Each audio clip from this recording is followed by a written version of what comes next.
Hello and welcome back to another episode of Gaming at the Round Table with Jojo, Crystal, and myself, presented by Allen Knights Media. Today we were going to talk about the Game Awards final Game of the Year winner. Unfortunately, that's later tonight and we're recording prior to it happening. So look forward to our commentary next week. But for today, we do have a couple of interesting topics in gaming news that we're going to transition into. So there are some buzz games in the industry right now. We're looking at Marvel Rivals, Path of Exile 2, and Infinity Nikki. There are others, but these are the three we're going to talk about. So they're definitely creating a stir. And if you're following gaming at all, you're hearing about these games. And Jojo actually just released a casual gamer review for Marvel Rivals. I've also played it. I actually thought it was pretty fun. So let's transition. I've been talking for a little bit. Joe, why don't you tell us a little bit about Marvel Rivals or anything you're hearing about in general with it? So I'm going to start with a recurring theme of copy my homework, but make it different. And there's a reason I'm going to say that. And even in the review, like I tried to knock it out early. If you are a fan of Overwatch, you're going to like Marvel Rivals. Like it's not even trying to hide it, nor should they hide it. Because I think they're taking a mechanic or a world and working off of it. I say world, but it gets more of the mechanical game style. Because it's kind of like if you looked at MOBAs and how they started copying each other, there's the original, like originator. Even with Battle Royales, you had the original, and then you had everybody take their iterations and make it their own. Sometimes it worked, sometimes it was an utter flop. I think this is a case of them hitting not only out of the park, like a grand slam and some out of the park. I think if you're a Marvel fan, it adds on top of it, and then they made their own take on how that functions inside of the game. It's very the same in the sense of the modes are exactly the same. They have like a slightly different name for I think one of them, but it's the same thing. So it's like you capture a point, you defend a point, you attack a point, or you defend a point, or you escort something from one end to the other. But it's very Overwatch. It's like I'm about to say there's no avoiding that. It's just with Marvel. And I think what they did is they put it in a free-to-play model, and they said, here you go. And they gave you 33 skins off rip. So I think that for a Marvel fan was massive. Because a lot of times you get these pandering games where they pander to a specific audience, Star Wars, and they don't even give them like an itch of a scratch of like what there is for that realm or that world to use. And I think they did a really, really good job of saying, okay, we know people like this game. Now make it Marvel. This kind of, before we get too into the weeds on each of these, I think an overarching, I'm going to self-plug my own statements from a podcast or two back where I was saying the industry seems to be in a state where the player base now wants more of what they already know, what they already like. They just want it either better or fine-tuned or just with a different flavor, but they want more of the same. And we saw that with the list of the nominees for the Game of the Year. I spoke about that then.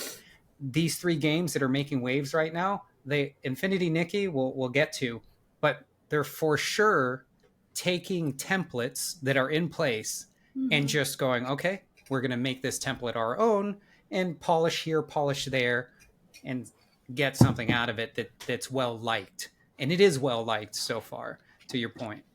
I'll give you a little bit of the numbers. I mean, they had reached over 10 million players total.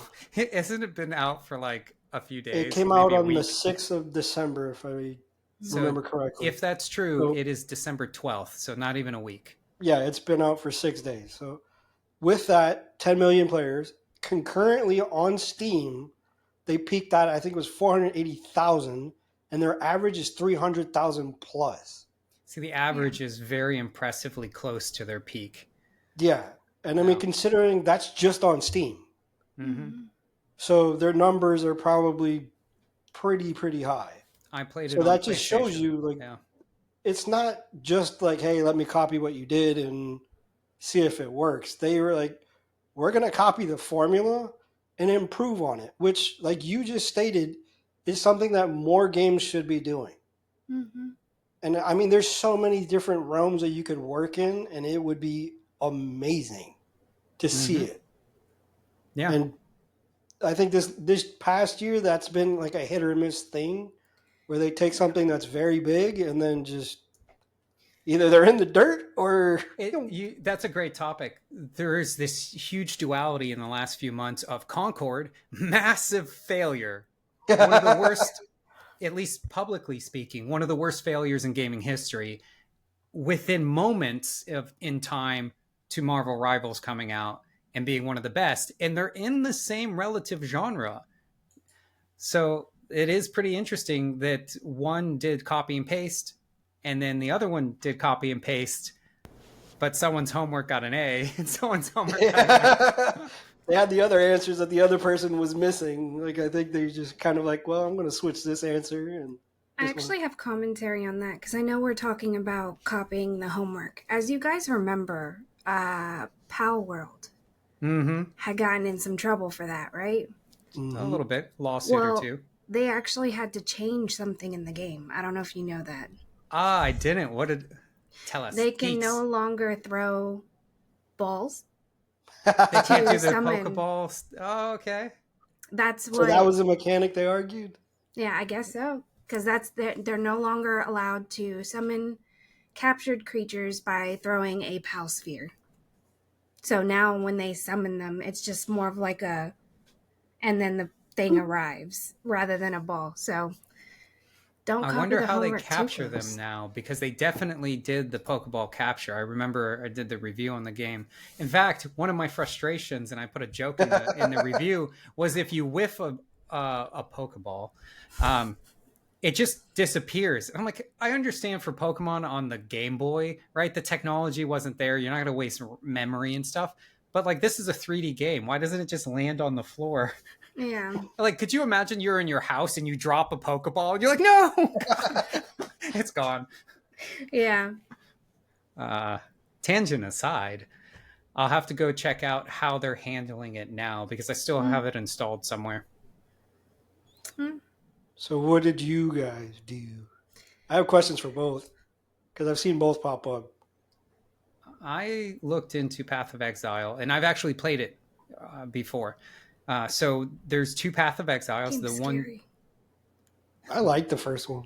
the first one was good. The first one in the where do I start? So I'll go with the theme that we're establishing. It is clearly a clone-esque of the Diablo franchise.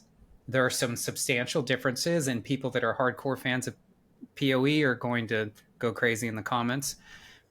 But the reality is, it's definitely that genre.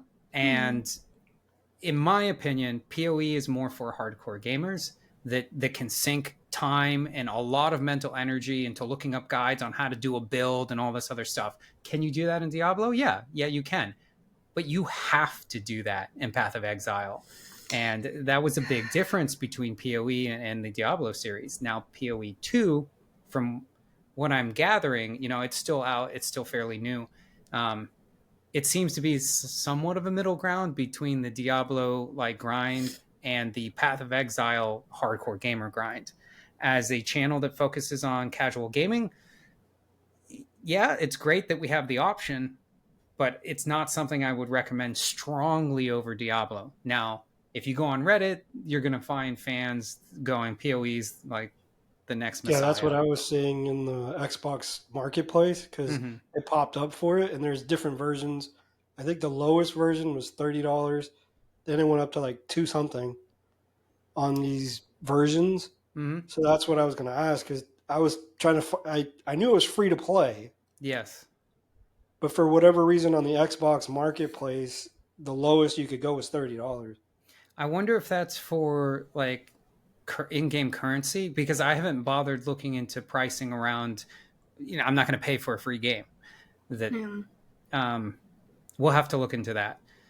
That being said, both the games cost money, right? If we're talking Diablo versus PoE, Diablo definitely costs money, and PoE has the option to spend money. So I don't really try to compare them in that way. It's more like Path of Exile 2 is well liked, and I think it's because all the people that can't get the grind and complexity of builds in Diablo, this is a really good outlet for them. And a lot of them, go ahead. Early access. There we go. The early access is not free and can only be played by purchasing a supporter pack, which starts at $30. And that's fairly common. I just saw one for, I want to say, Wuthering Waves on the PlayStation. It's coming to PlayStation. Wuthering Waves or Wuwa is a free-to-play game. I actually really, really like it. It's the theme we got going here is copy-paste, right? It's like Genshin, but they changed it, and the aesthetic and the vibe, I think, is really what's setting these things apart. Mm. Marvel Rivals, Path of Exile, Wuthering Waves, these are, even if they were mechanically identical, some people are going to enjoy some more than the other, just sheerly based on aesthetics. Marvel is a very well-liked, very popular franchise. Yeah. So, of course, it's going to draw attention at a minimum. I don't want to keep rambling here. So Path of Exile 2, in my opinion, it deserves the waves and the buzz. It's been well looked forward to. It's being well received. I don't actually personally think it's that special. I think it's great. But as a casual gaming channel, I'm not going to say it's putting Diablo to shame. I don't feel it is. Yeah, that's what I saw in the comments. It was the first thing, like the first 5 comments where this is better than that, or this is what I wanted that to be. Mm-hmm. And then like there was an older gamer, you could tell just by the way he was wording it. He's like, I've been playing this franchise for such and such amount of time. Yeah. This is what I've been waiting for. And so that's why I was curious. Yeah, I think, first of all, there's always going to be preference, but I lost my train of thought. There it goes. Jeez. I get off of work, I quick get ready for this, and so my brain's a little fried. If it comes back to me, I'll bring it up. But Crystal, why don't you talk a little bit about Infinity Nikki? So this was like a shocker, if you will. Like I've let me stop. So originally, Infinity Nikki was like a mobile game that was just for dressing up. It wasn't called Infinity Nikki. I think it was called Love Nikki. There's like multiple renditions of the Nikki franchise, if you will. So originally it was, again, just a dress-up game. But then they were like, oh, okay, you see Genshin Impact over there? I want this fashion game to be like Genshin Impact. To their credit, it's hard to look at $1 billion company and go, maybe Right. we shouldn't copy that. Right. And I was shocked. And the reason why I say it's kind of like a shocker game is because it plays so good. It's beautiful. The mechanics are fun. It's nothing like Genshin, but like a lot like Genshin. The story is a little cheesy, in my opinion. I mean, it's a dress-up game. I mean, like, she goes into the world and she's like, you know, basically like, oh my God, I need to find this dress. And it's like, okay, I'm into that, but you know, Very like random anime-ish. I got teleported very, to another universe. Where am I? Yeah. the memes about it are hilarious though, because it's like, you know, I've been teleported into this new world and I should be panicking, but look at these clothes. And it's like, that's your concern. But anyways, let me talk numbers real quick about Infinity Nikki. Within 4 days of it releasing, it made $4 million. So $1 million a day. A free game made $4 million a day. Something that surprised me is that 77% of the revenue was from China. So China is, I'm pretty sure That's this surprising. is accurate. I'm going to go, trust me, bro, for a second. I'm pretty sure China is the number one spender on Games? cash shop. Like, Gotcha. The Microtransaction-ish. thank you. Yes. I'm getting a couple gray hairs, but it's the mind that's really going. Yeah, it's saying that amounting to like nearly 3.1 million of the $4 million that was made is from China. Yeah. That Well, surprised me because I oh, didn't do you know that it know was such a big thing. if the game itself is made by a Chinese company? I don't know. We Let can me pull a find out. Joe Rogan and be like, "Hey, so and so, look this up in the background." Okay, so in the in between, Joe, I mentioned that in my opinion, this is an indication of the state of gaming, of the industry at large, and how, again, obviously my bias, I think it reflects the fact that we want more of the same, just maybe with things to freshen it up, but no one's biting on to the brand new, crazy, different games. How do you feel about that notion? You agree, disagree? What's your take? I agree with it because I think a lot of the times we had older IEPs that were very strong in how they did things. And when they came to the new gen or they came to newer things, they tried to go so off base to like meet the times, I guess, that they ended up depleting their player base because they went so far away from it. Mm-hmm. When you could have just revamped it to what we have now with current mechanical abilities. Because a lot of the times when you have older IEPs, they were mechanically restricted to the time that they were made. Yeah. Was a game isn't made in one day, as much as we wish it was, not yet at least. So you're restricted to whatever was available at the time that it was developed. So you get these mechanics, you get all this stuff that works, but you have these ideas in your brain. You're like, oh, I would really love to do this. Or you're like, you make a plane fly a certain way. But Mm-hmm. mechanically at the time, you couldn't do it. So if you had done that and added that into what you already have that works, you could have taken off, like easily taken off. And I think these games have done exactly that. They took these working systems and made it better. Yeah. I think a good caveat there is that they have to improve upon the system and not just be a clone.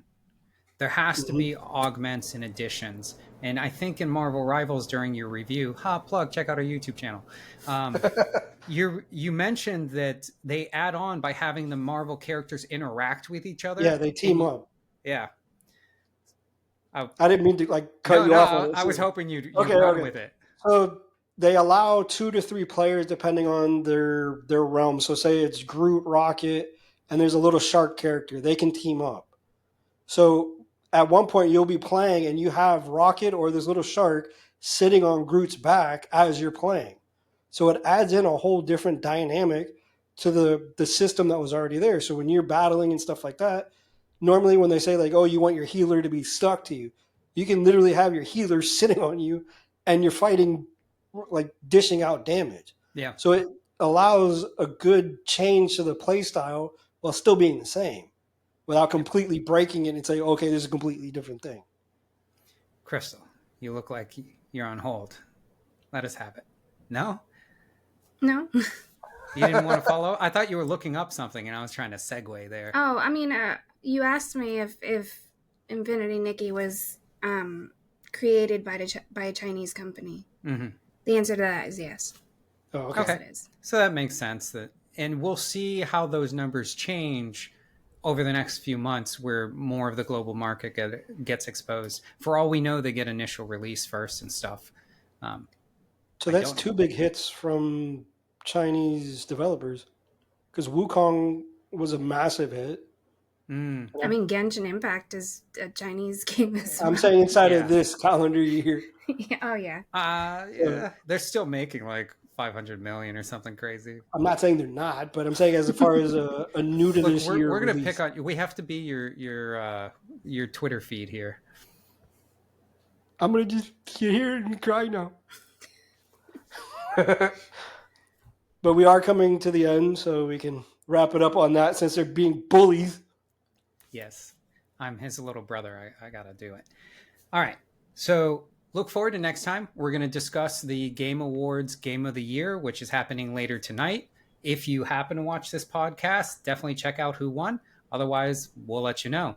Thank you again. This has been another episode of Gaming at the Round Table. This is JoJo, Crystal, and myself, Maverick. We'll see you next time. Bye.